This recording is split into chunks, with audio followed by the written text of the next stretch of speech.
संतन की, वैदिक सनातन हिंदू धर्म की।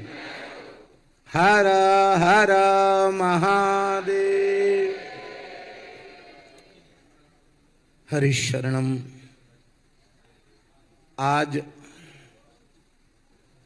परम पूज्य श्री जगतगुरु मलुकदास जी महाराज की 452वीं जयंती के अतिशय पुनीत पर्व पर अवसर पर सर्वोत्तम प्रदेश के सर्वोत्तम मुख्यमंत्री जी एवं गोरक्ष पीठ के पीठाधीश्वर जी आज श्रीधाम वृंदावन में मलुक पीठ में पधारे हैं। संपूर्ण वृंदावन का संत समाज, आस्तिक समाज एवं मलुक पीठ परिकर आपका हृदय से स्वागत करता है और आपको एक महान संत के रूप में अपनी भावपूर्ण प्रणामांजलि निवेदित करता है। संत श्री मलुकदास जी का जन्म विक्रम संवत 1631 में वैशाख कृष्ण पंचमी के पर्व पर तीर्थराज प्रयाग के निकट कड़ा नामक ग्राम में, जहाँ भगवती का कड़ा गिरा था, जो 51 शक्तिपीठों में एक शक्तिपीठ भी है, वहाँ क्षत्रिय कुल में हमारे इनके पूर्वज पंजाब से आए थे, तो पंजाब में खत्री बोलते हैं, जैसे शिष्य को सिख बोलते हैं।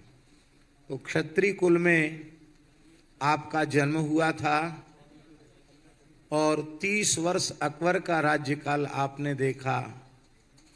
फिर जहांगीर का, फिर शाहजहां के राज्यकाल में संवत 1725 में यहाँ मलुक पीठ की स्थापना उनके करकमल से की गई और संवत 1739 में औरंगजेब के राज्यकाल के 26वें वर्ष में 108 वर्ष की पूर्णायु करके आपने महाप्रयाण किया।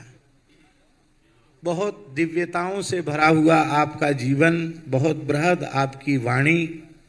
संपूर्ण महाभारत आपने पांडव विजय सरोज नाम से संपूर्ण महाभारत भी आपने लिखा। श्रीमद् भगवद गीता भी आपकी बहुत विलक्षण है।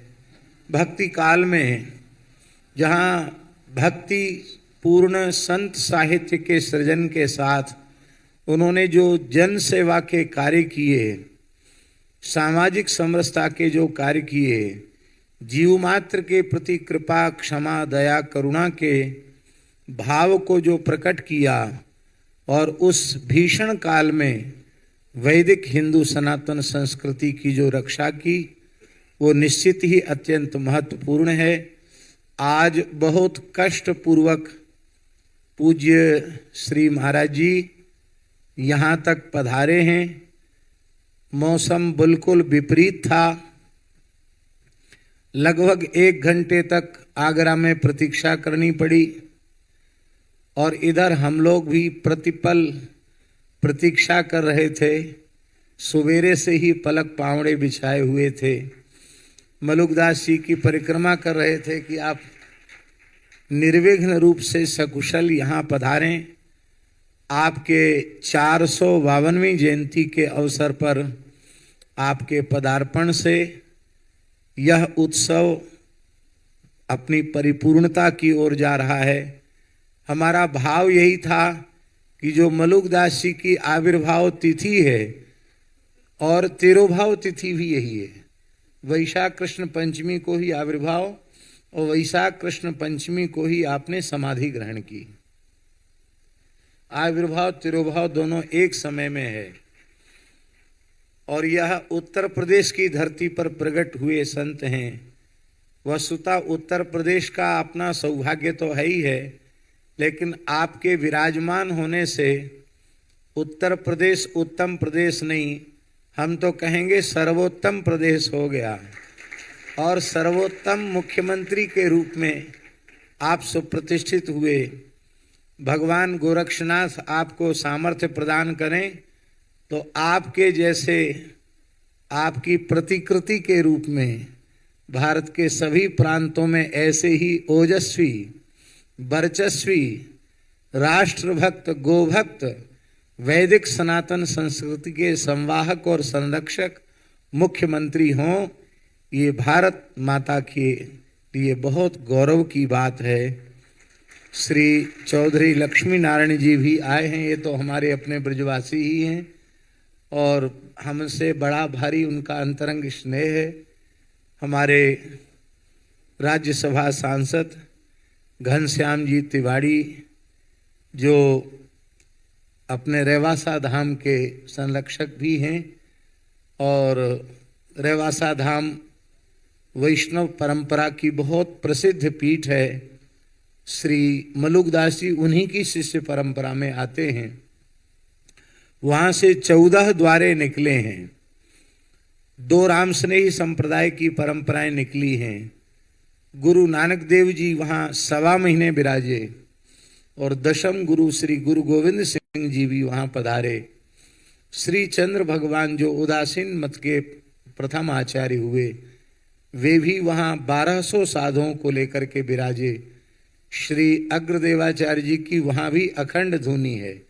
आज महाराज जी बोल रहे थे कि हमारी शैव परंपरा में अखंड धुनी की परंपरा है, लेकिन यहाँ पहाड़ी बाबा में भी अखंड धुनी, मलुकदास जी की भी अखंड धुनी, रेवासा में अग्रदेवाचार्य जी की भी अखंड धुनी है। हमारे सभी संतों की परंपराएं वस्तुतः एक ही हैं। रुचीनाम वैचित्र्यात् ऋजुकुटिल नाना पथजुषाम नृणाम एको गम्यः त्वमसि पैसाम अर्णव इव। समय से आपको अपने गंतव्य तक पहुंचना भी है, इसलिए बोलने का उत्साह तो बहुत है, लेकिन हम उस अपने लोभ का संवरण करते हुए सभी पूज्य संतों को सादर दंडवत प्रणाम करते हुए गोरक्ष पीठाधीश्वर जी के रूप में पूज्य महाराज जी को दंडवत प्रणाम करते हुए एवं मुख्यमंत्री जी के रूप में आपका खूब खूब अभिनंदन करते हुए आपके पूज्य सद्गुरुदेव परम पूज्य प्रातस्मरणीय अनंत श्री संपन्न शिव सायुज्य प्राप्त पूज्य श्री अवैधनाथ जी महाराज का दास पर बहुत स्नेह था। हम लगभग प्रतिवर्ष जाते थे तो वहाँ गोरक्ष पीठ अवश्य जाते, भगवान का दर्शन करते और गुरुदेव का दर्शन करते, तो वे बहुत स्नेहपूर्वक बहुत बढ़िया छाछ पिलाते थे। टिक्कड़ और छाछ तो क्या कहना, वहाँ की जैसी छाछ मैंने आज तक कहीं पी नहीं, ऐसी छाछ पिलाते थे। हमसे बोले भगवती की 8 भुजाएं क्यों हैं? हमने कहा महाराज जी आप बताइए। बोले शक्ति जो है, हिंदुत्व की शक्ति संगठित होकर के ही होगी। संगठित शक्ति ही संघ का प्रतीक है। और 2 भुजा ब्राह्मण की, 2 भुजा क्षत्रिय की, 2 भुजा वैश्य की और 2 भुजा शूद्र की, ये चारों वर्ण जब एक होकर के शक्ति संपन्न होंगे तभी भारत माँ का गौरव बढ़ेगा। इस प्रकार से बड़ी अद्भुत बात आपके पूज्य गुरुदेव बताते थे, तो बड़ी प्रसन्नता की बात है। हम पुनः पुनः आपका अभिनंदन वंदन करते हुए प्रार्थना करते हैं कि आप श्री मलुकदास जी के इस जयंती के अवसर पर अपने भाव सुमन अर्पित करें। जितनी अनुकूलता हो, आपके आने से ही सब कुछ सफल हो गया।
जगत गुरु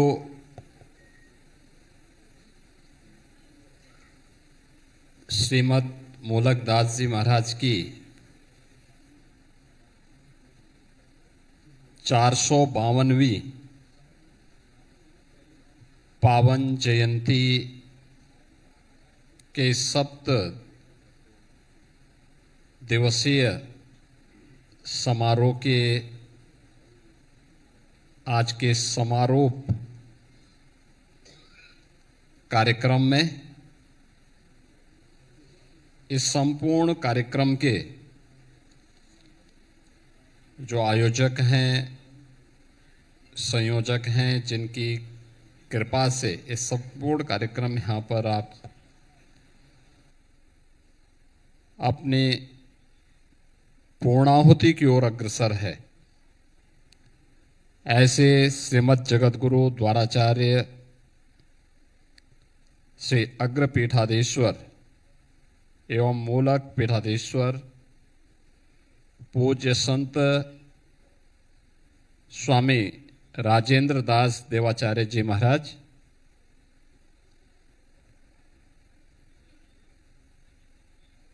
आज के इस समारोह में जिन पूज्य संतों का सानिध्य यहाँ पर प्राप्त हो रहा है, जिनकी दिव्य उपस्थिति से आज का इस समारोह आलोकित हो रहा है, ऐसे श्रीमद जगत गुरु पीपा पीठाधीश्वर पूज्य संत बलराम दास देवाचार्य जी महाराज, चतु संप्रदाय श्री महात्मा पूज्य संत फूलडोल बिहारी जी महाराज, पूज्य संत राम ऋषपाल दास जी महाराज, पूज्य संत किशोर देवदास देवजू महाराज, पूज्य संत श्री रसिक माधव दास जी महाराज, पूज्य संत मदन मोहन दास जी महाराज, पूज्य संत रसिया बाबा जी महाराज, परम राधा वल्लभ निर्मोही अखाड़ा महामंडलेश्वर पूज्य संत लाडी शरण जी महाराज, अयोध्या धाम से पधारे श्री दिगंबर अखाड़ा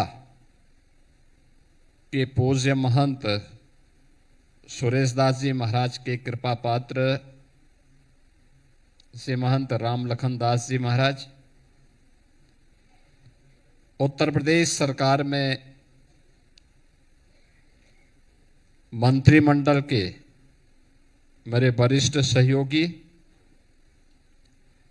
और इसी धाम के परम शिष्य चौधरी लक्ष्मी नारायण जी, राज्यसभा के माननीय सांसद श्री घनश्याम तिवारी जी, आज के इस समारोह में यहाँ पर उपस्थित सभी पूज्य संतजन,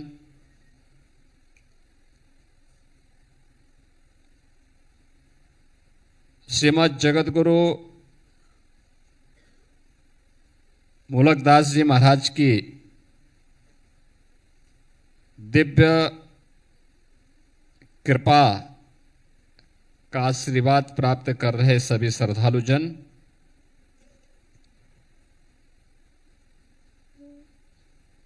ये मेरा सौभाग्य है आज मुझे भारत भूमि के एक ऐसे दिव्य संत की समाधि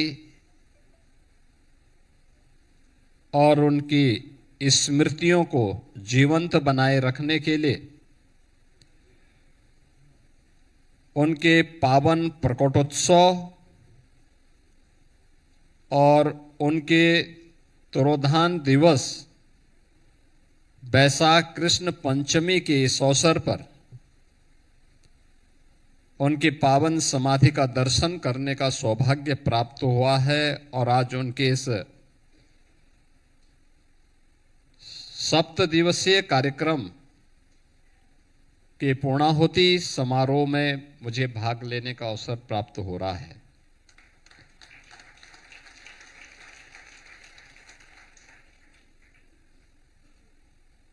याद करिए, आज से 452 वर्ष पहले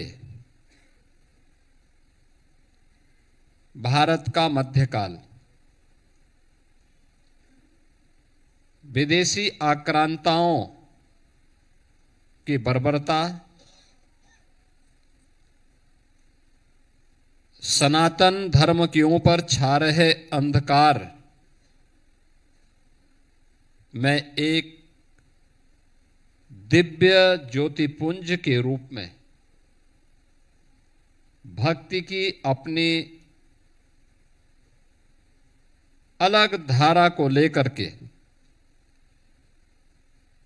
जन चेतना को जागरूक करते हुए सांस्कृतिक राष्ट्रवाद की इस अवधारणा को पुनर्स्थापित करने के संकल्प के साथ जिस दिव्य ज्योति का प्रकटीकरण होता है, वह दिव्य ज्योति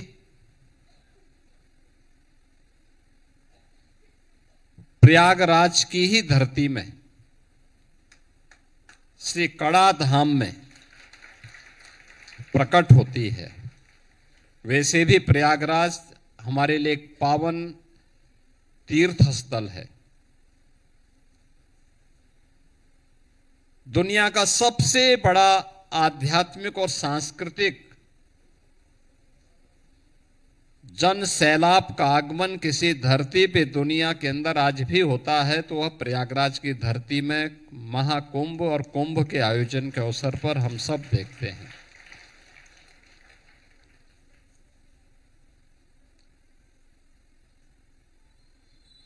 पूज्य संत जगत गुरु मूलकदास जी महाराज ने अपनी जिस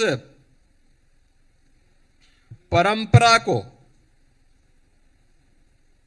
और जिस परंपरा में वे दीक्षित हुए, वह भारत की वैष्णव परंपरा की रामानंदी संप्रदाय की उस पावन परंपरा को उन्होंने अंगीकार किया, जिसे जगत गुरु रामानंदाचार्य जी ने आगे बढ़ाया।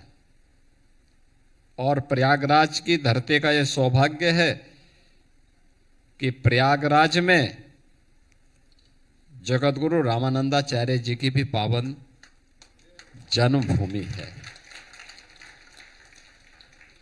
वही प्रयागराज की धरती है जहां मां गंगा, मां यमुना और मां सरस्वती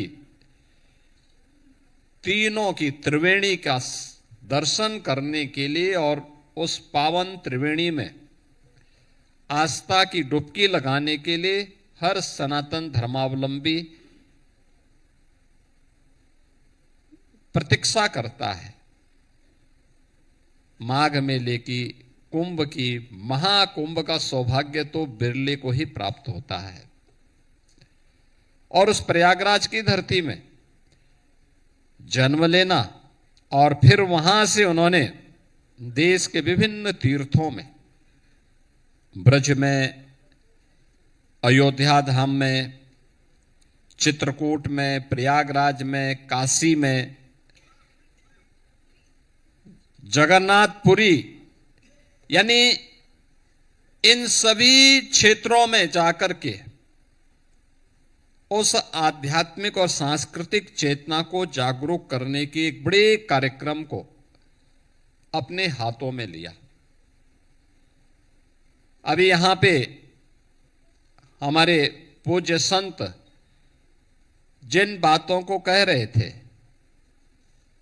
पूज्य संत राजेंद्र दास जी महाराज, उन्होंने कहा 4 मुगल बादशाहों का कालखंड जगत गुरु मूलकदास जी महाराज ने देखा। अकबर का भी देखा, जहांगीर का भी देखा, शाहजहां का भी देखा, औरंगजेब का भी देखा। उस समय की क्रूरता को भी देखा।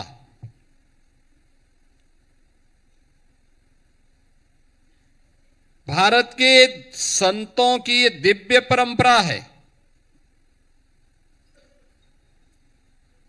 जो कभी भी किसी भी विधर्मी के सामने अपने मूल्यों और अपने आदर्शों से विचलित हुए बगैर उन्होंने उस समय जिस जनचेतना को जागरूक किया, उसी पर आधारित है आज का आध्यात्मिक और सांस्कृतिक भारत। हम जब चर्चा करते हैं संत तुलसीदास जी का, ऐसा नहीं कि तुलसीदास जी को उस समय के शासकों ने लोभ और लालच न दिया हो। अकबर ने बहुत प्रयास किया, बहुत प्रयास किया। उस समय के तमाम अन्य उनके नौरत्नों में से बहुत सारे लोग थे जो उनको लालच देकर के वहां लेके आना चाहते थे, अकबर के पास ले जाना चाहते थे, मुगल बादशाहों के पास ले जाना चाहते थे। लेकिन तुलसीदास जी ने तो एक ही बात कही थी, उन्होंने कहा नहीं, बादशाह कौन होता है मैं नहीं जानता है, हम बादशाह को नहीं पहचानते।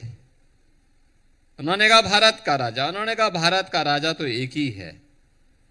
याद करिए, आज भी जब हमारे यहां रामलीलाओं का आयोजन होता है ना, रामलीलाओं में हम एक ही बात कहते हैं, बोलो राजा रामचंद्र की।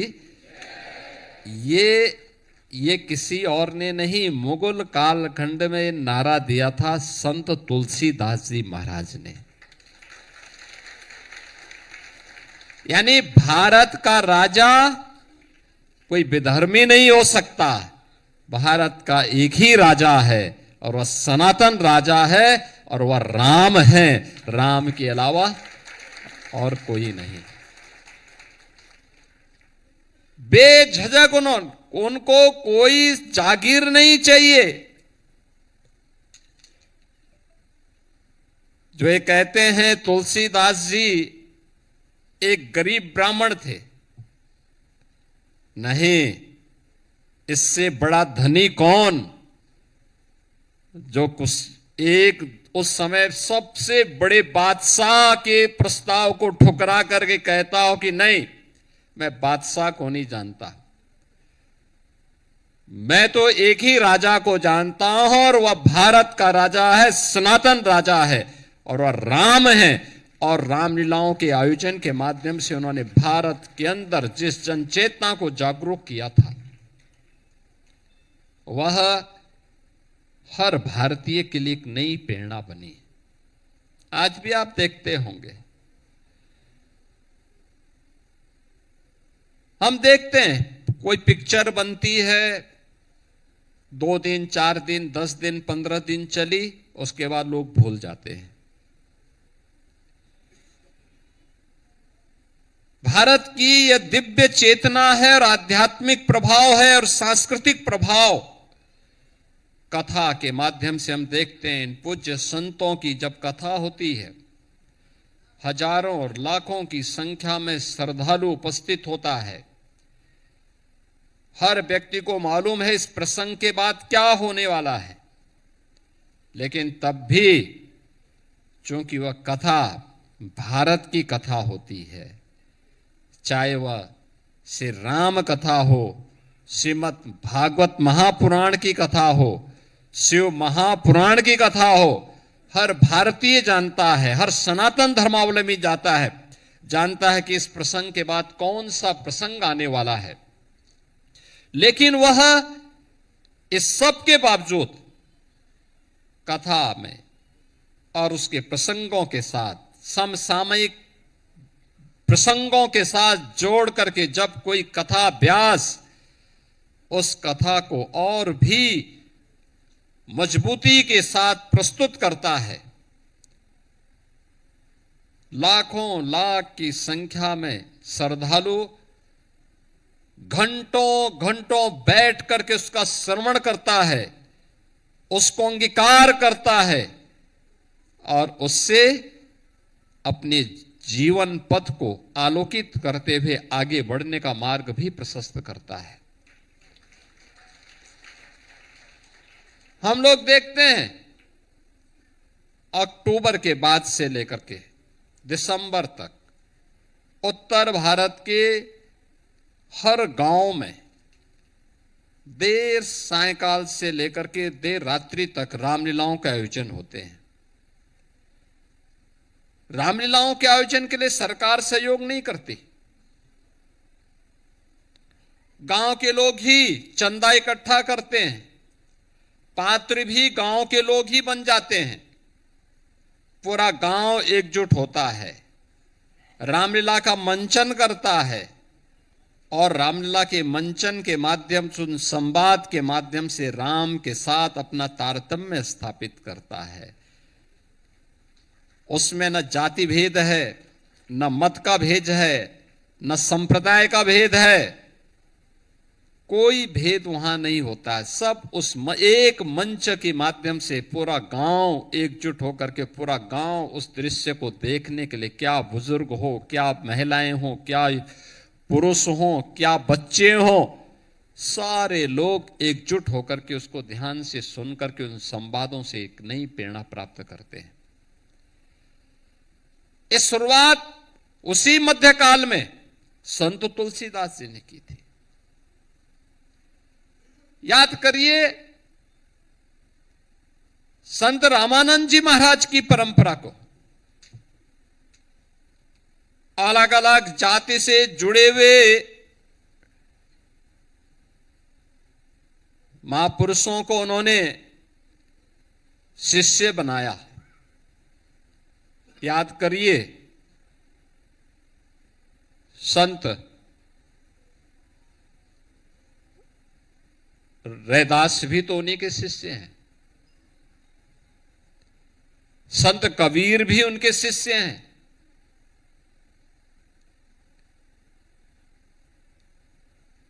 उन्हीं की परंपरा में 22वीं पीढ़ी में जगत गुरु मूलकदास जी महाराज का आविर्भाव भी होता है। ये हमारी वह परंपरा है जिस परंपरा ने भारत के बारे में सोचा है, अपने पंथ के बारे में नहीं, संप्रदाय के बारे में नहीं, सनातन धर्म के बारे में सोचा है, भारत के बारे में सोचा है और तब भारत भारत बना है। तब भारत उन झंझावतों से मुक्त हो पाया है। और जब ये जितने भी पूज्य संत जन हैं जब एक मंच पर आते हैं, याद रखना, एक स्वर में आते हैं, एक स्वर में बोलते हैं, एक मंच पर आते हैं, तो 500 वर्षों का अयोध्या का कलंक भी मिट करके भव्य राम मंदिर के निर्माण का मार्ग भी प्रशस्त करता है। यह होती है ताकत एकता की। और मध्यकाल में उस एकता की ताकत का अलग जगाने का काम जगत गुरु रामानंदाचार्य ने प्रारंभ किया था। ये परंपरा वहां से शुरू होती है, जाति पाति पूछो नहीं कोई, हरि को भजे सो हरि का। ये वही परंपरा है और उसी परंपरा को आज नमन करने के लिए मैं यहां पर विशेष रूप से आया हूं। मध्यकाल में मानवता का आंसू पूछने के लिए, गौ रक्षा करने के लिए, भूखे को अन्न देने के लिए उन्होंने अपने जीवन का मिशन बनाया और उस मिशन के तहत उन्होंने जो उपदेश दिए उस समय कितना दिव्य है। उन्होंने कहा, अपना सा दुख सबका जाने, दास मूल का ताको माने। यानी जो व्यक्ति दूसरे के दुख को अपना समझता है वही सच्चा ज्ञानी है। यही जगत गुरु मूलकदास जी की प्रेरणा भी है। सबहिन के हम सबे हमारे, जीव जंतु मोहि लागे प्यारे। यही तो है भारत के दिव्य संतों की परंपरा, जीव मात्र के प्रति करुणा का भाव।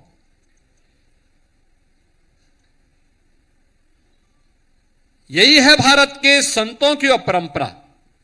और उसी परंपरा को, जिस परंपरा में आज यहां पर 451 वर्ष पहले जो दिव्य ज्योति प्रयागराज की धरती में प्रकट होती है, लेकिन अपनी ज्योति से संपूर्ण भारत को आलोकित करती है। ब्रजभूमि में आकर के उन्होंने वैष्णव परंपरा का अलग जगाने का दायित्व अपने हाथों में लिया। आज 451 वर्ष हो गए हैं, लेकिन जब मैं जगत गुरु पूज्य मूलकदास जी महाराज की दिव्य समाधि का दर्शन कर रहा था, कितना दिव्य तेज है। 451 वर्ष के बाद भी उनके प्रकटीकरण का और उनके दिव्य समाधि लेने की तिथि एक है, वैशाख कृष्ण पंचमी। और वैशाख कृष्ण पंचमी के दिन आज जब मुझे वहां पर दर्शन करने का सौभाग्य प्राप्त हुआ, वह तेज वहां पर उसी रूप में मुझे देखने को मिला। यह है दिव्य साधना का प्रभाव। और दिव्य साधना को आज मुझे भी इस भूमि पर देखने को अवसर प्राप्त हुआ। बहनों और भाइयों, वैसे भी हमारी ये ब्रजभूमि श्री कृष्ण कन्हैया और राधा रानी के दिव्य तेज से आलोकित है। यहाँ के तो रज रज में श्री राधा रानी और कृष्ण कन्हैया का दर्शन हर सनातन धर्मावलंबी करता है। हम सब आलोकित होते हैं, आकर के एक नई प्रेरणा प्राप्त करते हैं, एक नया ओज हम सबको प्राप्त होता है।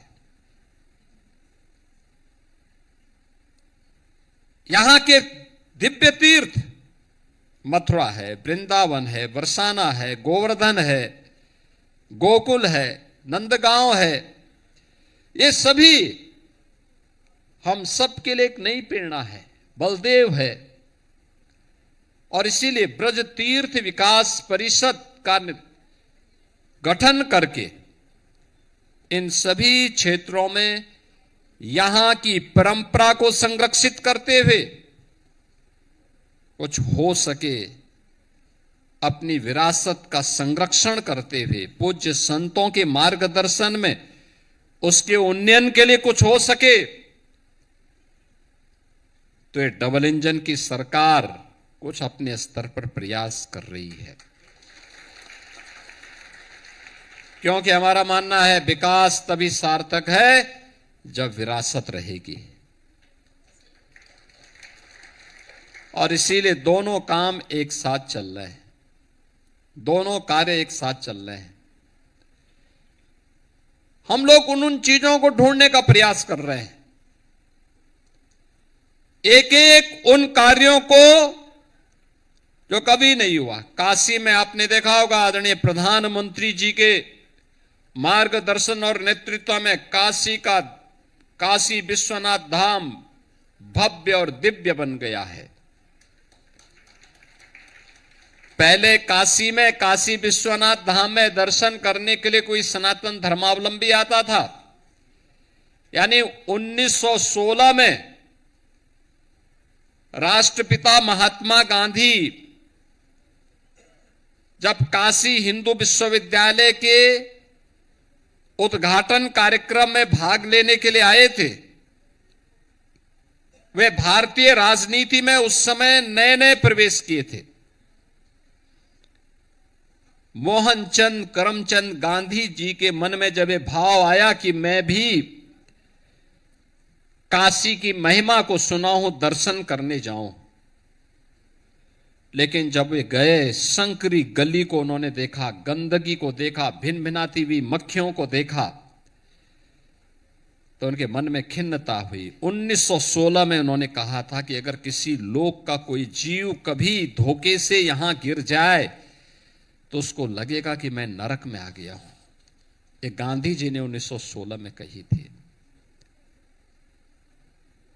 बहनों और भाइयों, जब 2017 में मुख्यमंत्री बनने के बाद मुझे सौभाग्य मिला कि मैं काशी में दर्शन करने के लिए जाऊं, वही स्थिति थी। एक साथ 50 लोग नहीं जा सकते थे, बहुत संकरी गली थी। आज मैं कह सकता हूं कि 50,000 श्रद्धालु एक साथ बाबा विश्वनाथ का दर्शन कर सकता है। यानी 50 से 50,000 तक पहुंचने की जो यात्रा है, यही है डबल इंजन की स्पीड। इसी को कहते हैं इस गति। ये गति जब प्रगति करती है तो उत्थान की ओर जाती है, यही सनातन धर्म है। और जब ये गति नकारात्मक होती है, सनातन विरोधी होती है, तो अधोगति की ओर जाती है, दुर्गति उसकी होती है। हम इसको प्रगति की तरफ ले जा रहे हैं, क्योंकि सनातनी परंपरा के प्रति हम सबको गौरव की अनुभूति होती है, और इसीलिए इसको प्रगति के पथ पर अग्रसर करने में हमें सफलता भी प्राप्त हो रही है। अयोध्या में आपने देखा होगा, अयोध्या में 3 घंटे बिजली मिलती थी 2017 के पहले। उस समय कोई जय श्री राम बोल दे तो लड्डू मिलना बाद में, और डंडे जरूर मिल जाते थे वहां। संकरी गलियां थी, कब भवन गिर जाए कोई भरोसा नहीं था। आवागमन के साधन भी सीमित थे। आज आप जाइए अयोध्या में, जहां से आप जाएंगे, आप अयोध्या त्रेता युग की याद फिर से स्मरण करा देती है हम सबको। हमने त्रेता युग नहीं देखा है, लेकिन धर्म ग्रंथों में जो सुना है, जो उसी प्रकार की अयोध्या आज बन रही है, और इन पूज्य संतों की साधना का, इनके संघर्ष का प्रताप है। मैंने जो बताया ना कि संत एक मंच पर आए और एक स्वर में बोले, 500 वर्षों का कलंक मिट गया, अयोध्या में राम मंदिर का, भव्य राम मंदिर का निर्माण हो गया।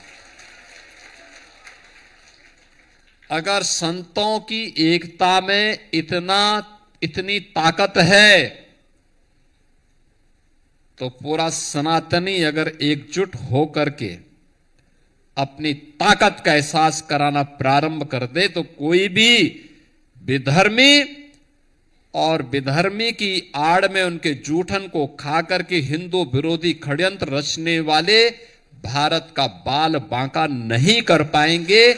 यही कहने के लिए आज मैं यहां पूज्य संत जगत गुरु मूलकदास जी महाराज की इस पावन जयंती कार्यक्रम के अवसर पर आप सबसे विनम्र अपील करने के लिए आया हूं। ये यात्रा हमें रुकने नहीं देनी है। बिना रुके, बिना थके, बिना डिगे, बिना झुके इस अनवरत यात्रा को चरेवेती के संकल्प के साथ आगे बढ़ाना होगा, निरंतर आगे बढ़ाना होगा। हमारा व्यक्तिगत स्वार्थ सनातन धर्म के मार्ग में और भारत राष्ट्र के मार्ग में बाधा नहीं बननी चाहिए, कभी नहीं बननी चाहिए। मेरा हित देश के हित से बड़ा नहीं हो सकता, सनातन धर्म के हित से बड़ा नहीं हो सकता है। इन पूज्य संतों ने जब अपने व्यक्तिगत हित को, अपने आश्रम के हित को, अपने संप्रदाय और पंथ के हित को एक ओर रख करके सनातन धर्म के बारे में सोचना प्रारंभ किया, तब ये व्यापक जागृति देखने को मिली है, तब यह दिव्य तेज हमें देखने को मिला है, तब यह चमत्कार हमें देखने को मिला है। कई पीढ़ियां गई, अयोध्या में राम मंदिर का दर्शन नहीं कर पाई। हमारी पीढ़ी सौभाग्यशाली है, हमने अयोध्या में राम मंदिर आंदोलन को भी देखा है, हमने अयोध्या में जन्मभूमि को मुक्त होते हुए भी देखा है, और हम लोग कह सकते हैं कि हमने राम मंदिर के निर्माण को और रामलला की भव्य प्राण प्रतिष्ठा के कार्यक्रम के भी हम सब साक्षी हैं। याद करिए, ये 2026 चल रहा है, 2026 चल रहा है। 1526 में संबल में श्री हरिहर मंदिर को बाबर की औलादों ने तोड़ा था।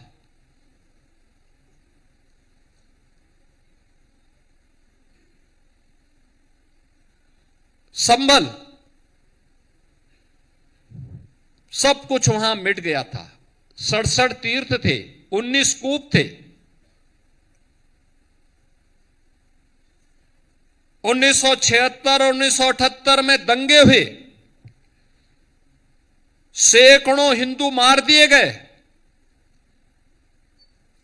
1995-96 में समाजवादी पार्टी की सरकार में उन सभी दरिंदों के मुकदमे वापस कर दिए गए।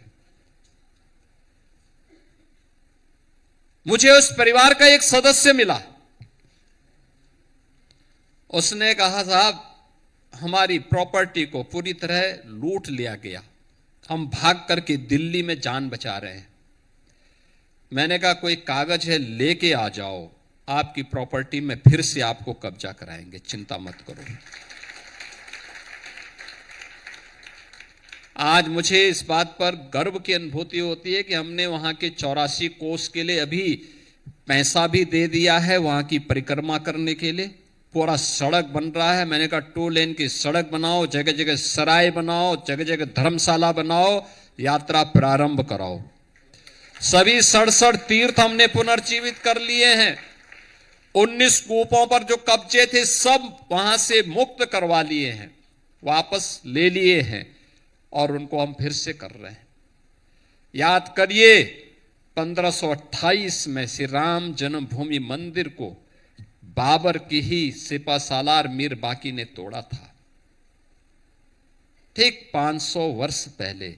और 500 वर्ष पूरे नहीं हुए, हमने वापस राम मंदिर को लिया है, भव्य राम मंदिर का निर्माण किया है। यह भारत का गौरव है, और तब होता है जब पूज्य संतों का आशीर्वाद होता है, उस प्रकार का नेतृत्व होता है, डबल इंजन की स्पीड होती है, तो ताकत भी इस रूप में हम सबको देखने को मिलती है। आज मेरा सौभाग्य है कि मुझे जगत गुरु पूज्य मूलकदास जी महाराज की इस पावन समाधि का दर्शन करने और उनकी पावन जयंती कार्यक्रम में भाग लेने का अवसर प्राप्त हुआ है। मैं इस अवसर पर उनकी स्मृति को कोटि कोटि नमन करता हूं, आप सबका अभिनंदन करता हूं। पूज्य जगत गुरु द्वाराचार्य पूज्य स्वामी राजेंद्र दास जी महाराज, देवाचार्य जी महाराज को और अन्य सभी पूज्य संतों का भी अभिनंदन करते हुए अपनी वाणी को देता हूं विराम। जय जय श्री राम।